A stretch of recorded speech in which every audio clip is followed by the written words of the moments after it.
Okay, action. So this is Charles. This is Jerry hiding behind the camera, but we're going to grab him on here. So we're actually in our service centre in Johannesburg, just talking to these guys because these get a lot of calls and stuff, and saying, what's the most common problems that you see? So yeah, like Jerry was saying just now, we get quite a few issues with batteries. So guys will, not have their batteries communicating with the system. When it comes to our Sunsynk batteries, there are dedicated cables for the two different types of batteries that we sell. So you need to make sure that's in place. Remember, with the lithiums, you have to go into the LI BMS. If it's not reading, you have to make sure your cable is correct. Dip switches as well are quite common. Lots of people don't read the manual, and the pinouts for the cables are in the manual. The dip switch settings are in the manual. So if you're not getting the communication, those are the two first places. So you just showed me one on here. At least a common fault. Was it on this one? Oh, this one, yeah. So as well, another thing that we see a lot of, and something this inverters, can you just? So you'll see under the fault codes here, they're all DC volt low faults. So if you go in here and you see the battery discharge amps are only 40 amps.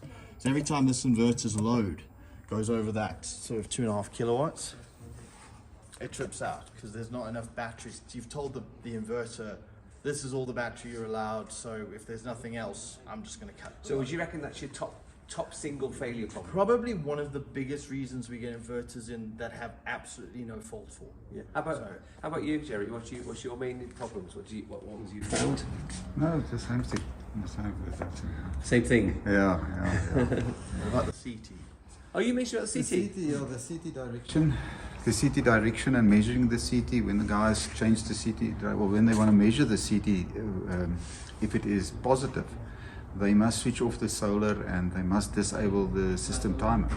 If they don't disable that, the unit may still feed back, and then they're confused. They get a negative reading, but it's actually feeding back. So when you're checking a CT, you must switch off the solar.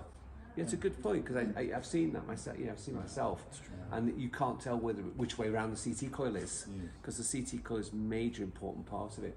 Is it? Yeah, so we're trying to do this really to cover any points that things. Also, just on, you've got your power blocks on the inverter, and a lot of the guys, you'll see the grid power over here, and the load power over there. There's currently no load on, so if I put on the load here, you'll see there's a CT and an LD there. That CTLD will increase now by the amount the load's gone through. But if I drop the grid, on that, you'll actually see those zero out, but the wattage on the load port still shows, which you should still see here on the dial. That I've had a couple of questions about. Guys are like, oh, I can't see my load anymore.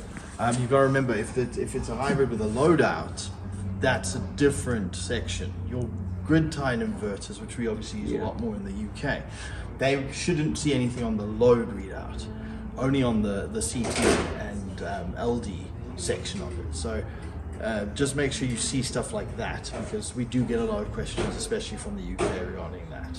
It's just going through the learning curve, I suppose, and just understanding. They're a complicated piece of kit. They are. If you don't understand them, I mean, there's a lot of in the manual that you need to go through and understand. There's lots of videos available out there as well. I mean, you've done a whole whack load. I've done a couple as well, just running through the basics. So that would probably be the best place to start. And also, if you see the CT is now on, so now you want to read the CT reading. The grid is off, so switch the grid on. If you switch the grid back on, the power is back on, but there's not immediate the CT reading. You first wait for the grid reconnection time, which is set there, before about 60 seconds. That 60 seconds before you will now get a CT reading. So you think the CT is now reading nothing, but is waiting for the unit to So we have to wait. Is that it's still on normal? Yeah, it will be on normal. So we're still in a normal condition, but the CT won't be reading because it's not being reconnected. Yes, it's in the grid reconnection time. So something to bear in mind. So you're thinking, oh, it's got normal light, and what's wrong with the CT coil? And I've seen it. I've seen people. There's a good point about the export of solar, because many people say, "Oh, I'll try it, but it's both way round." And sometimes I get negative, sometimes they don't understand. And you're absolutely correct. If it's suddenly starting to export, you're going to get negative as well. So that's a really good piece of advice.